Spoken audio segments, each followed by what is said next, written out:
உட்கார்ந்தோம். ஆண்டவராகிய இயேசு கிறிஸ்துவின் இனிய நாமத்தில் அன்பான கர்த்தருடைய பிள்ளைகளை, பிதா குமாரன் பரிசுத்த ஆவியானவருடைய நாமத்தினாலே உங்களை நான் வாழ்த்துகிறேன். கிறிஸ்தவ வாழ்க்கை என்பது எப்படிப்பட்டதாக இருக்கிறது என்பதை குறித்து ஆவியானவர் இந்த நாளில் பேச வேண்டும் என்று நினைக்கிறார். கிறிஸ்தவ வாழ்க்கை எப்படிப்பட்டதாக இருக்கிறது? இங்கே நீங்க வந்து சொல்லுங்க. கிறிஸ்தவ வாழ்க்கை என்பது எப்படிப்பட்டதாக இருக்கிறது? புரியல.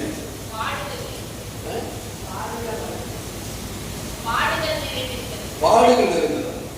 யார் சொன்னது? அப்படியெல்லாம் ஒன்று சொல்லி பாடுகள் வரும், ஆனா அதுல இருந்து விடுவித்து காக்கும் தேவன் நம்மோடு இருக்கிறார். கிறிஸ்தவ வாழ்க்கை என்பது என்ன என்பதை குறித்து வேதத்திலிருந்து சில காரியங்களை பார்க்கலாம். ரோமர் எழுதின புத்தகம் 9ஆம் அதிகாரம் 21 பாடுகள் இருந்தது. நீங்க பாடுபட்டு தான் இருக்கீங்களா? ரைட், வாசிங்க. மிதியிட்ட ஒரே களிமண்ணினாலே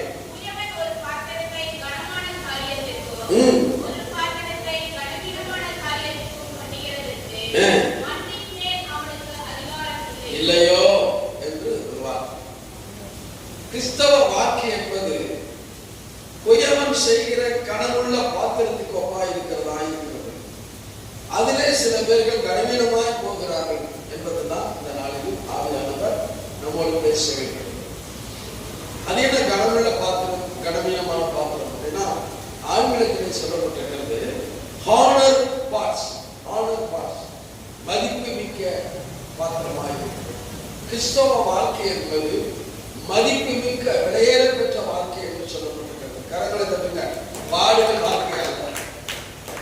ஏனென்றால் நம்முடைய தேவனாகிய கர்த்தர் மனுஷனை எதிலிருந்து உருவாக்கினார்? மண்ணிலிருந்து உருவாக்கினார். அதுல வந்து நோ டவுட்ஸ். யாருக்கு டவுட் இருக்கா? இல்லை. காரணம், மனுஷனை பூமியில் மண்ணினாலே உருவாக்கி அவனுக்கு ஜீவ சுவாசத்தை அவன் ஆசையில ஊதினார் என்று ஆதியாகமம் புத்தகம் 2ஆம் அதிகாரம் 7ஆம் வசனத்திலே நாம் பார்க்கிறோம். அப்போ இந்த மண்ணிலிருந்து உருவாக்கப்பட்ட மனுஷனை ஒரு மதிப்புமிக்க பாத்திரமாய் உருவாக்க வேண்டும் என்று கர்த்தர் விரும்புகிறார். ஆமென். அல்லேலூயா. ஒரு மதிப்புமிக்க பாத்திரமாக, ஒரு மதிப்புமிக்க ஒரு பண்டமாக, பாண்டமாக, அதாவது ஒரு பாத்திரமாக, வெசல்ஸ், அது ஆங்கிலத்தில் வெசல்ஸ் ஆக கர்த்தர் உருவாக்க நினைத்து நம்மளை மண்ணிலிருந்து உருவாக்குகிறார் என்று வேதம் சொல்லுது. யோபு பக்தன் கூட சொல்கிறான்.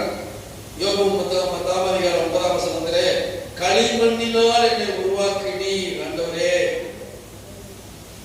களிமண்ணினால், கருமண்ணினால் உருவாக்கினால்தான் அந்த களிமண்ணை எடுத்துதான் குயவன் என்ன செய்கிறான்? அதை உருவாக்குகிறான் என்று நாம் வேதத்திலே பார்க்கிறோம். வேதத்திலே பாருங்க, எரேமியா புத்தகம் 18ஆம் அதிகாரம் 6ஆம் வசனத்துல சொல்றாரு, வாசிங்க. இஸ்ரவேல் குடும்பத்தாரே, எரேமியா 18:6ல இஸ்ரவேல் குடும்பத்தாரே, இந்த குயவன் அப்படி கர்த்தர் சொல்றாரு பாருங்க. நான் உங்களை மண்ணில உருவாக்கினேன், அந்த மண்ணில உருவாக்கினேன் இந்த பாத்திரமானது கடவுள பாத்திரமா நான் உருவாக்க எனக்கு தகுதி இல்லையோ? அல்லேலூயா சொல்லுங்க. ஆமென். குயவன் கையில் இருக்கிற கனிமலை போல நீங்கள் என் கையிலே இருக்கிறீர்கள் என்று கர்த்தர் சொல்கிறார். கரங்களை தட்டுங்க. அல்லேலூயா சொல்லுங்க. கர்த்தருடைய கையில் இருக்கிற களிமண் அவர் இஷ்டத்துக்கு நம்மை கடவுள பாத்திரமாய் உருவாக்க கொண்டாகவே இந்த கிறிஸ்தவ வாழ்க்கையை நமக்கு தந்திருக்கிறார். ஆமென். அல்லேலூயா. அல்லேலூயா. கிறிஸ்தவ வாழ்க்கை என்பது மதிப்புமிக்க ஒரு வாழ்க்கையாக இருக்கிறது. அது கடவுள பாத்திரம், மதிப்புமிக்க ஆனரபிள் பார்ட்ஸ், அதுக்கு பேரு மதிப்புமிக்க ஒரு பாத்திரமாய் வெசல்ஸ் ஆகி இருக்கிறது என்று கர்த்தர் சொல்கிறார். இப்ப குயவன் ஏறி இருந்து களிமண் தூக்கிட்டு வரான். தூக்கிட்டு வந்துட்டு அதை என்ன செய்யலாம்?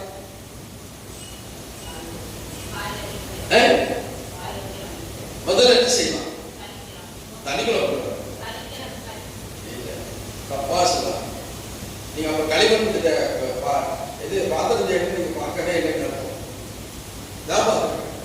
எங்க ஊர்ல இருந்து ஆடைகள் வந்து சித்தூர் ஹைஸ்கூலுக்கு நடந்து வர 4 கிலோமீட்டர். அப்ப அந்த புராணர் வீதியில தான் அந்த ஊருக்குள்ள தான் நான் வரணும். சித்தூர்ல மேல் சித்தூர்னு சொல்லுவாங்க. அந்த சித்தூர் வழியா போகும்போது அந்த என்ன செய்வாங்கன்னா அந்த களிமண் அடிக்கடி இதை சொல்லியிருக்கேன். திருவாதிரையார் களிமண் மரத்தடி பாருங்களா, களிமண் எடுத்துட்டு வந்து முதல்ல அதை என்ன செய்யலாம், வெயில காய போடுவோம். அலையிலே சொல்லுங்க, கிறிஸ்தவ வாழ்க்கையில நமக்கு கொஞ்சம் காய்ச்சல் வரத காய வைக்கிறது செய்வாங்க. மண்ட காய விடுறாங்க அப்படின்னு சொல்றோம்ல, நம்ம வாழ்க்கையில சில வெயில்கள் வரும், வெப்பம் வரும். அதை நாம் கர்த்தர் நல்ல பாத்திரமாக உருவாக்குவதற்காக களிமண்ணை போல முதல்ல காய வைக்கிறார். அடுத்தது என்ன செய்யறாரு, காய வச்ச களிமண்ணை கெட்டியா இருக்கும், உருண்டை உருண்டையா கெட்டியா இருக்கும். அது என்ன செய்யறாரு, ஒரு நல்ல சுத்தி எடுத்து தூளாக்குறார். அதிலே சொல்லுங்க, நம்ம கூட நிறைய சத்தியத்தை கேட்கிறோம், இறுதியை கடினமா கெட்டியா இருக்கும். யோசிச்சு பாருங்க. அப்போ அந்த கெட்டியா இருக்கிற இருதயத்தை லேசான இருதயமாய் மாற்றுவதற்கு நம்மை தூளாக்குகிறார். கரகத்துக்கு அதிலே சொல்லுங்க, இருதய கடினம் எவ்வளவு சத்தியத்தை கேட்டாலும் லேசான காரியமாக இருதயமா இல்லை. இது சதையான இருதயம், ஆனா பாறையா இருக்கக்கூடாது கர்த்தர் விரும்புகிறார். அப்படின்னா அல்லேலூயா சொல்லுங்க. வாழ்க்கையில் எவ்வளவு பாறைகள் இருந்த வாழ்க்கை, அதை சரணம் அதை லேசாக்குவதற்கு தேவன் நம்மை நொறுக்குவதற்கு அவர் ஆயத்தமாக இருக்கிறார். அல்லேலூயா சொல்லுங்க. இந்த தூளாத மண்ணை, இந்த மண்ணை, அந்த களிமண்ணை என்ன செய்கிறார், அடுத்தது சலிக்கிறார். அல்லேலூயா சொல்லுங்க. சலிக்கிற போதுதான் நம்ம வாழ்க்கையில் உள்ள சில தூசுகள் எல்லாம் வெளியே ஓட போகிறது. ஆமென். கரங்களா நம்ம கிறிஸ்தவ வாழ்க்கையில் சில தூசு துப்புகள் எல்லாம் வெளியே ஓடி அருமையான பாத்திரம் உண்டான ஒரு மண்ணாய் உருவாக்குகிறார். அல்லேலூயா சொல்லுவோம்.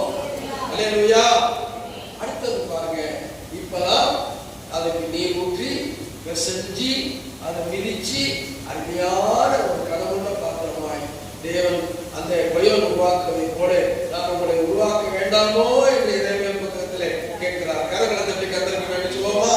அல்லேலூயா சொல்லுங்க. சரி, இந்த கடவுள பாத்திரம் எப்படி இருக்குமா? வாசிக்கலாம். நீதிமொழி புஸ்தகம் 3ஆம் அதிகாரம் 35ஆம் வசனம். இந்த கடவுள பாத்திரம் ஞானவான்கள் கணத்தை சுதந்திரிப்பார்கள். கரங்களை தட்டுங்க. ஞானவான்கள் கனமுள்ள பாத்திரமாய் உருவாக்கப்படுவார்கள் என்று சொல்லப்பட்டிருக்கிறது. இது ஆங்கிலத்தில் இருக்கும். ஞானவான்கள் என்றால் என்ன நாம் தெரியாம இருக்கிறோம். ஆனா ஆங்கிலத்தில் தெளிவாக சொல்லப்பட்டிருக்கிறது, வைஸ் மேன். வைஸ் என்ன, புத்திசாலிகள், அறிவுள்ளவர்கள் என்று சொல்லப்பட்டிருக்கிறது. WIS, wise. வைஸ் என்றால் புத்திசாலிகள், ஞானவான்கள் என்றால் புத்திசாலிகள் என்றார். அல்லேலூயா சொல்லுங்க. அல்லேலூயா சொல்ல மாட்டீங்களா? ரைட். அந்த புத்திசாலிகள் என்ன செய்கிறார்களா, மதிப்புமிக்க பாத்திரமாய் உருவாக்கப்படுகிறார்களாம். இன்ஹெரிட் க்ளோரி, மதிப்புமிக்க பாத்திரம். இன்ஹெரிட் க்ளோரி, மதிப்புமிக்க பாத்திரமாக உருவாக்குகிறார்கள். அல்லேலூயா சொல்லுங்க. யாரு புத்திசாலிகளாய் இருப்பார்? ஆமென். யார் புத்திசாலிகள்? நீதிமொழிகள் 1ஆம் அதிகாரம் 7ஆம் வசனத்திலே சொல்லப்பட்டிருக்கிறது. யார் புத்திசாலிகள்? அதிகா யார் ஒருவர் ஆண்டவராய் இயேசு கிறிஸ்துவுக்கு தன் கிறிஸ்தவ வாழ்க்கையிலே பயந்து ஒரு வார்த்தையை கீழ்ப்படுத்தி நடக்கிறானோ அவன்தான் ஞானவான், புத்திசாலி. கரங்களை தட்டி கர்த்தருக்கு நன்றி சொல்லாமா? அல்லேலூயா சொல்லுங்க. அல்லேலூயா சொல்லுங்க. ஆண்டவர் சொன்ன சத்தியத்தை விசுவாசம் கேட்கணும். விசுவாசம் கேட்கணும். ஆனா பயப்படுறானா? பயப்பட மாட்டான். பயந்து நடுங்குவான். ஆனா பயப்பட அதை கீழ்படிய மாட்டான். ஆனா கிறிஸ்தவ வாழ்க்கை என்பது ஆண்டுடைய வார்த்தை கேட்டு பயந்து வாழ்க்கையிலே அவர்களுக்கு செல்படுது. நம்ம தேவன் ஒரு நல்ல கனமுள்ள பாத்திரமாக நம்மை உருவாக்குகிறார். அல்லேலூயா சொல்லுவோமா? அதுதான் வேதத்தில் சொல்லப்பட்டிருக்கிறது. ஆண்டவர் சொல்றாரு, கர்த்தருக்கு பயந்து அவர் வழியில் நடக்கிறவன் எவனோ அவன் பாக்கியவான். பாக்கியவான் பிளஸ்டு மேன், ஆசீர்வதிக்கப்பட்டவன். கர்த்தருக்கு பயந்து அவர் வழிகளில் நடந்தால்தான் நமக்கு என்ன கிடைக்கிறது?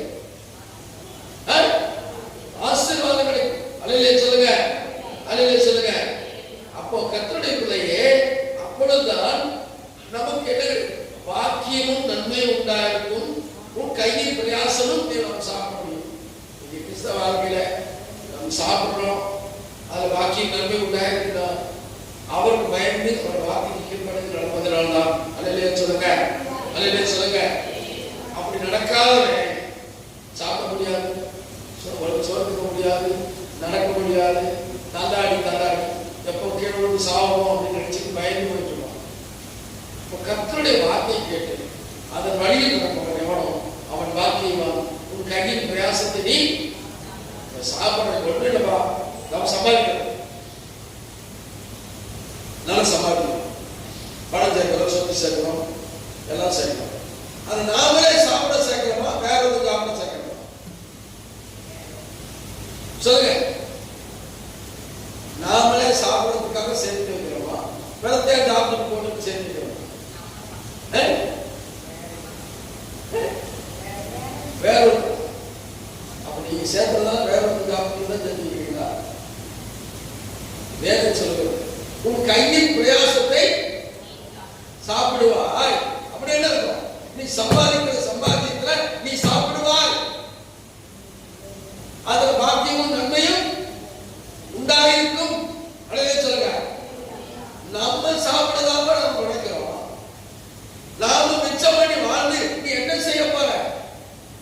இந்த சரீரம் சாப்பிட முடியாது, நீ சாப்பிட்டா செத்து போயிரு டாக்டர் சொல்லும் பொழுது நீ சம்பாதித்த சம்பாதியம் என்னாகும்? பிரயோஜனப்பட்டதாய் போயிடும். அதனால நாம் சம்பாதித்த சம்பாத்தியம் நாம சாப்பிட வேண்டும். அல்லேலூயா சொல்லுங்க, அல்லேலூயா. அதுலதான் பாக்கியம் நன்மை உண்டாயிருக்கும். இந்த பாக்கியம் நன்மை உண்டாயிருக்கிறதுக்கு தேவன் நம்ம கிறிஸ்தவ வாழ்க்கையை ஒரு கனமுள்ள பாத்திரமாக உருவாக்குகிறார். அல்லேலூயா சொல்லுவோமா? அல்லேலூயா சொல்லுங்க. பாருங்க, உதாரணம் சொல்றேன். ஒரு மனுஷனை ஆண்டவர் அழைச்சு நம்முடைய ஆசிரியப்பேன், உன் சந்ததியை பெருமை பண்ணவேன்னு சொன்னது ஒரு வாக்குத்தத்தம் கொடுத்தார். அது யாரு? ஆபிரகாம். ஒரு குழந்தை கொடுக்கிறார். அது ஆசீர்வாதமாய் ஆசீர்வதிக்கப்பட்ட குழந்தையும் அப்பனையும் ஆண்டவர் சொல்றாரு. அப்பனை அழைச்சி, நம்ம ஆபிரகாம் பயணப்பட்டு போய் இந்த மாதிரி அம்மனைகளை போய் வழிபடு அப்படின்னு சொல்றாரு. இப்போ ஆபிரகாமுக்கு வருத்தப்பட இருக்குது. கொடுத்த பயணம் பண்ண சொல்றாங்க, நம்ம வாழ்க்கையில என்ன செய்யறது அப்படின்னு நினைச்சிருக்கலாம். ஆனாலும் ஆண்டவர் சொன்ன வார்த்தையை கேட்டு பயந்து கீழ்ப்படிந்து பயணம் பள்ளியிடத்தை கூட்டிட்டு போறார். போயிட்டு வரும்பொழுது ஆண்டவர் போகும்பொழுது வேலைக்காரன் கீழே அடிக்க வச்ச வேலைக்காரங்கள நான் போயிட்டு நானும் பிள்ளைய நான் திரும்ப வரணும் நீங்க அப்படின்னு சொல்லி போறாங்க. சரி, போயிட்டு வர்றாங்க. இப்ப கர்த்தர் சொல்றாரு ஆபிரகாம் பார்த்து, வாசிங்க 22 ஆதியாகமம் 22 12 வாசிங்க. அப்பொழுது அவர் பிள்ளையாண்டன் மேல் ஒரு கையை போடாதே, அவனுக்கு ஒன்றும் செய்யாதே, நீ அவனை புத்திரன் என்றும் உன் ஏகசுதன் என்றும் பாராமல் எனக்காக ஒப்புக் கொடுத்தபடியினால் நீ தேவனுக்கு பயப்படுகிறவன். கரங்களை தட்டுங்க. கர்த்தருக்கு பயப்படுதலே ஞானத்தினால். ஞானம் என்றால் கனம் என்றால் புத்தியுள்ளவன், கனம் என்றால் மதிப்பு மிக்கவன். இப்ப புத்தியுள்ள ஒரு மனுஷனை ஒரு மதிப்புமிக்க கிறிஸ்தவ வாழ்க்கையை உண்டாக்குவதற்கு கர்த்தருக்கு பயந்து அவர் வழியில் நடந்தார். ஆபிரகாம் கர்த்தர் அவர் வாழ்க்கையை ஆசீர்வதித்தார். அவனா இல்லையா? கரங்களை தட்டி கர்த்தருக்கு நன்றி சொல்லலாமா? அல்லேலூயா, அல்லேலூயா. அதனால இப்படி நடக்கும் பொழுதுதான் உபாகமம் 4ஆம் அதிகாரம் 6ஆம் வசனத்திலே வாசிங்க. அவைகளை கைக்கொண்டு நடவுங்கள், ஜனங்களின் கண்களுக்கு முன்பாகவும், இதுவே உங்களுக்கு ஞானமும் புத்தியும் விவேகம் உள்ளதாக இருக்கிறது, அறிவுள்ளதாக இருக்கிறது. அடுத்தது, அவர்கள் இந்த கட்டளைகளை எல்லாம் கேட்டு இந்த பெரிய ஜாதியே ஞானமும் விவேகமும் உள்ள ஜனங்கள், இந்த பெரிய கனமுள்ள ஜாதி, கரங்களை தட்ட மாட்டீங்களா? இந்த மதிப்புமிக்க கிறிஸ்தவ வாழ்க்கை வாழ்கிற இவர்கள் ஞானமும் விவேகம் உள்ளவர்கள் என்று கர்த்தர் தேவ நாமத்தை மகிமைப்படுத்தி போட்டுப்பார்களாம். அல்லேலூயா சொல்லுங்க, அல்லேலூயா சொல்லுங்க. அது ஆங்கிலத்துல பாருங்க, வைஸ் அண்ட் அண்டர்ஸ்டாண்டிங். புத்தியும் உணர்வும் உள்ள ஜாதி. எதிர உணர்வு கர்த்தருடைய வார்த்தையை கேட்டு அதை வழியில் நடப்பது உணர்வு. ஆமென். அல்லேலூயா சொல்லுங்க. அல்லேலூயா சொல்லுங்க. அல்லேலூயா சொல்லுங்க. அடுத்தது நம்முடைய ஆண்டவருடைய வார்த்தை கேட்டு அதன்படி நடந்தால் நமக்கு என்ன கிடைக்குமா? மீட்பு. உலக வாழ்க்கையுடைய பாடுகள் இருந்து நமக்கு மீட்பு. விதமான பாடுகள், கவலைகள், கஷ்டங்கள், கண்ணீர்கள், கடன்கள், வியாதிகள், வறுமைகள், இதிலிருந்து மீட்பை பெறுவோம். ஒரு உதாரணம் வாசிக்கலாம். வாசித்து அந்த உதாரணத்துக்கு போவோம். யோவான் சுவிசேஷம் 8ஆம் அதிகாரம் 32ஆம் வசனம். யோவான் சுவிசேஷம் 8ஆம் அதிகாரம் 32ஆம் வசனம்.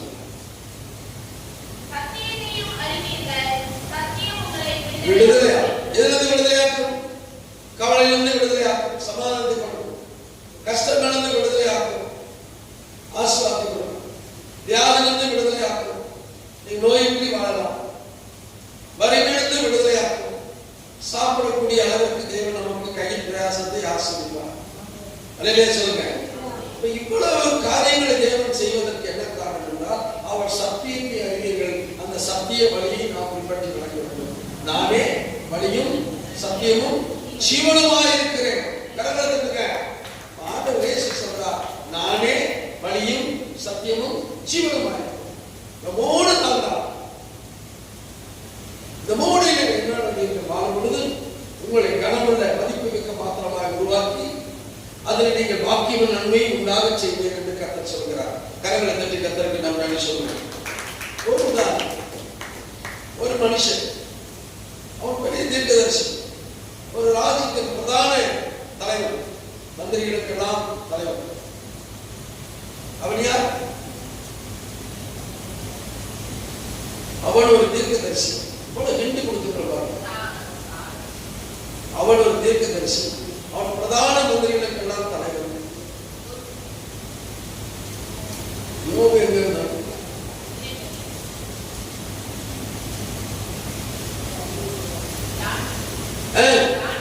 தானியேல். கரங்களை தட்டுங்க. தானியேல் தீர்க்கதரிசி. இப்போ பிரதான தலைவர். அவனையே சிங்கக்கபில தூக்கி போடுறாங்க. ஏன் போடுறாங்க? ராஜாவின் பேச்சை கேட்காமல் ஆண்டவருடைய வார்த்தையை கேட்டு கீழ்ப்படித்து ஆண்டவரை தொழுது கொண்டான். உன் தேவனாகிய கர்த்தர் ஒருவருக்கே நீ ஆராதனை செய்வாயாக. அந்த வார்த்தையை கேட்டு கர்த்தருக்கு பயந்து அதை பின்பற்றினார். அதனால் கிடைத்த தண்டனை சிங்கக்கபிலை போடுவார். ராஜாவுக்கு அவனை தண்டிப்பது பிரியமில்லை. ஒரு நல்ல மனுஷன் தண்டிக்கிறவே அப்படிங்கிற வருத்தம். அப்போ ராஜா கிங்கு சிங்கக்கபிலை முடிஞ்சு, தானியேலே ஜீவனுள்ள தேவனுடைய தாசனை பாருங்க. ராஜாவே சொல்றான், நம்முடைய ஆண்டவரை அவன் வேற தேவனை வணங்குறவன். ஆனா நம்ம ராஜா சொல்றான், ஜீவனுள்ள தேவனுடைய தாசனே, உன்னை சிங்கத்தின் வாயிலிருந்து உன்னை நீ வணங்குகிற தேவன் உன்னை தப்புவித்தாரா? அதுக்கு அவன் சொல்றான், ராஜாவே, சிங்கங்கள் என்னை சேதப்படுத்தாதபடிக்கு என்னை தூதனை அனுப்பி அவன் வாயை கட்டி போட்டாரு. ஏன் அப்படின்னா, உனக்கு முன்பாக நான் குற்றமற்றவன், ராஜாவாகி உனக்கு முன்பாக எந்த தவறும் செய்யவில்லை அப்படின்னு சொல்லிட்டு கர்த்தருடைய வார்த்தையை பின்பற்றி நடந்ததுதான் தேவன் என்னை சிங்கத்தின் வாயிலிருந்து என்னை தப்புவித்தார். கரங்களை தட்டு கர்த்தருக்கு நன்றி சொல்லுவோமா? அல்லேலூயா. கர்த்தருக்கு பயந்து அவர் வழிகளில் நடக்கும் பொழுது தேவன் நம்ம எல்லாம் தீங்கிலிருந்து நம்ம விடுவித்து காக்கிற தேவனாக இருக்கிறார். கரங்களை தட்டி கர்த்தருக்கு நன்றி சொல்லுவோம். அல்லேலூயா, அல்லேலூயா. இது இரண்டாவது விஷயம். மூணாவது ஒரு காரியம் வாசிக்கலாம். தானியேல் புத்தகம் 12ஆம் அதிகாரம் 3ஆம் வசனம். இது அவருடைய தீர்க்கதரிசன வார்த்தை. ஞானவான்கள் ஆகாய மண்டலத்தின் ஒளியைப் போலவும், அநேகரை நீதிக்கு உட்படுத்துகிறவர்கள் நட்சத்திரங்களைப் போலவும் என்றென்றைக்கும் உள்ள சதா காலங்களிலும் பிரகாசிப்பார்கள். அப்படிங்களா? ஞானவான்கள் அப்படின்னா அறிவுள்ளவன், புத்தியுள்ளவன்.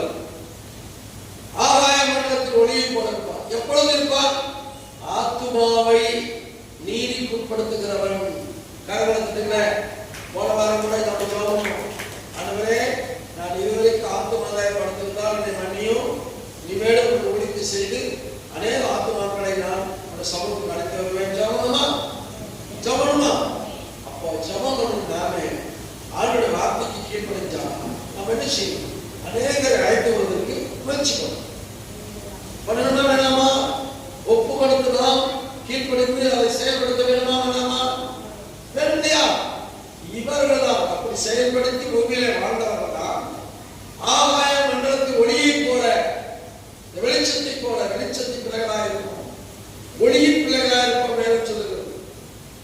இப்போ ஒளியாக தேவன் நம்ம இருக்கும் பொழுது நாம் இன்னொரு ஒளி வீசி இருளில் இருக்கிற ஜனங்களை வெளிச்சத்துக்கு கொண்டு வருவதுதான் ஆத்மாதாயப்படுத்துவது. கரணத்தை பெற்றவர்கள் சொல்லாமா? இப்படியாய் வாழ்வார்கள். அநேகரை நீதி அதாவது விசுவாச பாதையில கொண்டு வருவார்கள். இயேசு கிறிஸ்துவின் நம்பிக்கை வைக்க அழைத்து வருபவர்கள் என்றென்றும் சதா காலமும் பிரகாசிப்பார்கள். அவனுக்கு அழியாமே இல்லை, அந்த ஒளியும் அழியாது. ஆமென். அல்லேலூயா சொல்லுமா? அல்லேலூயா சொல்லுமா? அதனால கர்த்தருடைய பிள்ளையே, அப்படி செய்கிறவருடைய களஞ்சியங்கள் எப்படி இருக்குமா? நீதிமொழிகள் புத்தகம் 8ஆம் அதிகாரம் 20ஆம் வசனம் வாசிங்க. என்னை சிநேகிக்கிறவர்கள் மெய்ப்பொருளை சுதந்தரிக்கும் படிக்கும், அவர்களுடைய களஞ்சியங்களை நான் நிரப்பும் படிக்கும். அவர்கள் நீதியின் வழியில் நியாய பாதையில் நடத்துகிறவர்களுக்கு நான் அவனை தெரிந்து கொண்டேன் சொல்றார். சரி, சத்தியத்தை மூன்றாவது விஷயம், சத்தியத்தை அறிந்தவர்கள் பின்பற்றுவது எப்பொழுது அப்படின்னா அந்த சத்தியத்தை உணர்ந்து வாழக்கூடாது. உணர்ந்து வாழக்கூடாது. வாசிங்க உபாகமம் 32ஆம் அதிகாரம் 29ஆம் வசனத்துல, உபாகமம் 32ஆம் அதிகாரம் 29ஆம் வசனம். அவர்கள் ஞானமடைந்து இதை உணர்ந்து பாருங்க. முதல்ல ஞானமடைந்து புத்தியசாலிகளா இருக்கு. அந்த புத்திசாலி நிறைய புத்திசாலிகள் அறிவாளிக்க உணர்வு நடக்கிறார். காரணம் என்னன்னா தான் படித்த அறிவு அவரை பைத்தியமாக்குது. ஏன் ஆண்டவர் ஞானம் அதாவது புத்திசாலிகளை தெரிந்து கொள்ளாமல் பேதவை தெரிந்து கொள்ளாம அவன் சொன்னதை கேட்பான், அப்படியே கேட்பான், அப்படியே பண்ணுவான். இந்த அறிவுள்ள அவன் பார்த்தீங்கன்னா நான் உதாரணம் நடந்து போயிருக்கணும். அறிவில்லாதவன் செய்வான், ஒரு சாணி மிதிச்சுட்டான் செப்பல்ல அப்படி செய்வான். அறிவில்லை என்ன வேலை, அறிவில்லை முட்டாள வேலை அப்படின்னு ஒரு தேய்ச்சி கொடுக்கலாம். இவர் அறிவாளி என்ன செய்வார்? மிதிச்சு என்னன்னு தொட்டு பார்ப்பாரு, அப்புறம் மூந்து பார்ப்பாரு, ஐயா அசிங்கம் அப்படின்னு அப்புறமா தான் அவர் பழக்கம். அப்ப அந்த புத்திசாலி கேட்கறது எத்தனை இடத்துல அசிங்கமா இருக்கு? காலில் அடுத்து வரல, அப்புறம் மூணு இடத்துல நாய் போயிடும். புத்திசாலி நீங்க நிறைய புத்திசாலி வந்து ஆண்டோட வார்த்தை கேட்கிறாங்க, கீழ்படுகிறதுல அப்படியே அவங்க மூணு இடத்துல நாய் போயிருக்கிறாங்க. ஆனா வேதைகள் ஆண்டு தெரிந்து கொண்ட வேதைகள் என்ன செய்யறாங்க? ஆண்டோட வார்த்தை ஞானமுள்ளவர்களாய் கேட்கிறாங்க. புத்திசாலியா அதை உணர்றாங்க. அவங்கதான் அந்த ஞானவான்கள் தான் வானத்தை நட்சத்திரத்தை போல பிரகாசிப்பார்கள். அந்த ஞானவான்கள் தான் நீதிக்கு உட்படுத்துவார்கள். அல்லேலூயா சொல்ல மாட்டீங்களா? அல்லேலூயா அல்லேலூயா. ஒரு உதாரணம், ஆண்டவரோடு வாழ்ந்த ஒரு மனுஷன் தான் ஆண்டவரை மறுதலிக்கிறான், பொய் சொல்றான். அவர் யாருமே தெரியாதுன்னு பொய் சொல்றான். அவன் யாரு? இப்போ ஆண்டவர் எடுத்துட்டு போகும்போது இந்த சம்பவம் நடக்குது. இப்போ பொய் சொல்றதை பார்க்கிறாங்க, கேட்கிறாங்க, மறுதலிக்கிறது கேட்கிறாங்க, ஒண்ணுமே சொல்றாரு, திரும்பிதான் பார்க்கிறார். வேறு என்ன செய்தார்? அதை ஆண்டவர் சொன்ன வார்த்தையை உணர்ந்தான். எனவே சொல்லுங்க, அந்த உணர்வு குத்தப்பட்டவனாக கண்ணீர் மனது அழுது, ஆண்டவரே என்னை மன்னியும் என்று சொல்லி கடந்தினான். கர்த்தர் மன்னித்தார். முதல் திருச்சபை யார் மேல் கட்டப்பட்டது? பேதுரு மேல் தான் கட்டப்பட்டது. அல்லேலூயா சொல்ல மாட்டீங்களா? பெந்தகோஸ்தே சபை முதல் உருவானது பேதுருவினால் கட்டப்பட்டது. ஆமென். அல்லேலூயா சொல்ல மாட்டீங்களா? சரி, அதே ஆண்டவரோடு வாழ்ந்த ஒருத்தனை நீ என்னை காட்டிக் கொடுக்க போகிறார், உங்களிலே ஒருவன் என்னை காட்டிக் கொடுக்க போகிறார் என்று சொன்னார். அப்ப எல்லாரும் மறுபடியும் மாட்டுகிறார். எல்லாரும் துக்கம் அடைந்து நானும் அவர் காட்டி கொடுக்கிறவனும் நானும் தான் சொன்னார். யாரு? யூதாஸ். ஆண்டவர் சொன்ன சத்தியத்தை கேட்டு உணர்ந்தானா? உணரல. உணராத ஒரு ஆண்டவர் சென்றார். இன்னொன்று, அந்த எத்தனை வெள்ளி காசு? 30 வெள்ளி காசு ஒரு சொத்து. அதாவது சாப்பிட்டானா? இல்ல. உணர்வுள்ளவர்கள் தன் கையின் பிரயாசத்தினால் சாப்பிடுவார்கள். அது கனவீனமான பாத்திரம். ஆண்டவர் கையில் இருக்கிற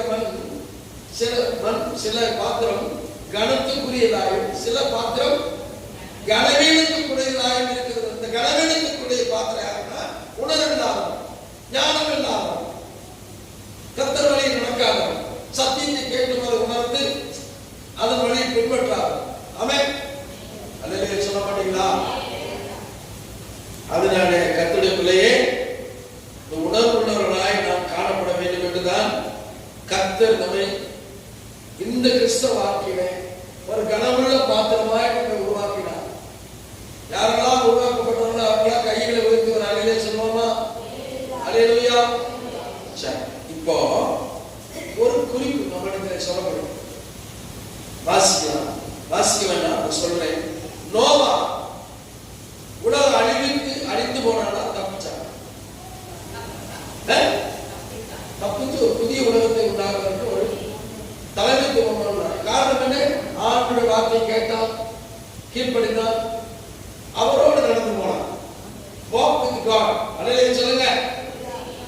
அதனால கர்த்தர் அவனோடு கூட இருந்தார். யோசேப்பு சகோதரர்களால் கொல்ல நினைத்தாலும் அவர்களை வெறுக்காத ஒரு தேவன் கொண்டவர். கரங்களை தட்டுங்க. கிறிஸ்தவ வாழ்க்கை தேவன் கொண்டது, வெறுக்காதது, வஞ்சிக்காதது, வஞ்சனை வைக்காதது. அந்த கிறிஸ்தவ வாழ்க்கை தான் ஒளிவீசு வாழ்க்கை, கடவுள வாழ்க்கை. அல்லேலூயா சொல்லுங்க. அடுத்தது யோபு. கொடிய வியாதி, வறுமையின் பிடி, ஆனாலும் தன் ஆண்டவர் மேல் வைத்த நம்பிக்கையை ஒருபோதும் மனவிலாகாதவன். கரங்களை தட்டி கர்த்தர் சொன்னார். இவன் ஒரு கடவுள பார்க்கிறது. அடுத்து தாவீது. இஸ்ரவேல் படையின் ராஜ்யமே நடுங்க போது ஒரு தனிமன மனிதன் ஆண்டவர் இயேசு மேல் வைத்த நம்பிக்கையினாலே அவன் ஜெயம் பெறுகிறான், கடவுள பாத்திரமாய் மாற்றப்படுகிறான். கரங்களை தட்டி கர்த்தருக்கு நன்றி சொல்லுங்க. அல்லேலூயா. அடுத்தது தன் சரீர குறைபாடு உள்ள ஒரு மனுஷன் கர்த்தரை காண வேண்டும் என்ற ஒரே நோக்கம். காட்டாத்தி மரத்தின் மேல் ஏறி கர்த்தரை பார்க்கிறான், கர்த்தருடைய வார்த்தைக்கு கீழ்ப்படுகிறான். அவனும் அவன் குடும்பமும் ரட்சிக்கப்பட்டது. அவனும் ஒரு கடவுள பாத்திரமாய் இருக்கிறான். கரங்களை தட்டி கர்த்தருக்கு நன்றி சொல்வோம். அடுத்தது கடைசியாக ஒரு ஏழை விதவை. அவனுக்கு இருந்தது 2 காசு. தன் ஜீவனத்தையே கர்த்தருடைய பெட்டியிலே கொண்டு வந்து போட்டான். யோசிப்பாங்க, அடுத்த வேலை நான் சாப்பிட்டதுக்கு காசு இல்லை, ஆலயத்துக்கு எல்லாரும் காணிக்கை போட்ட பார்க்கிறான். அவன் தன் பையிலிருந்து 2 காசு எடுத்து போட்டான். அடுத்த வேலைக்கு சாப்பாடு இல்லை. நம்ம நிறைய வச்சிருக்கோம்.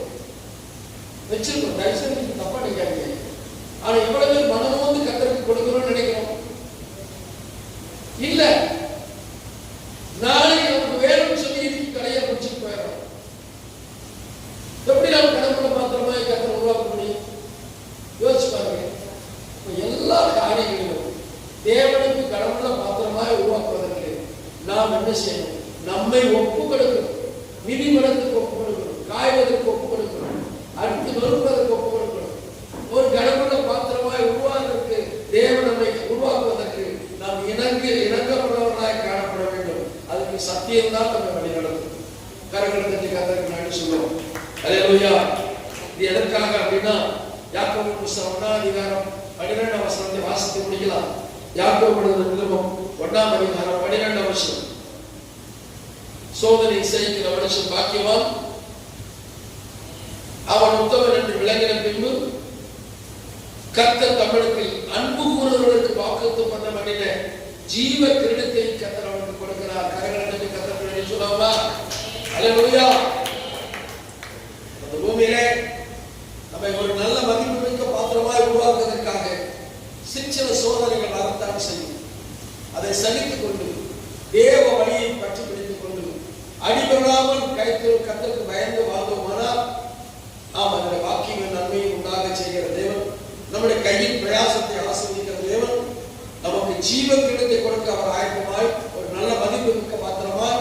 நீதியுள்ளவராய் தேவன் நம்மை உருவாக்க அவர் ஆயத்தமாக இருக்கிறார். அப்படியானால் அந்த ஆயத்தத்திற்கு நாம் ஒப்புக்கொள்ளலாமா?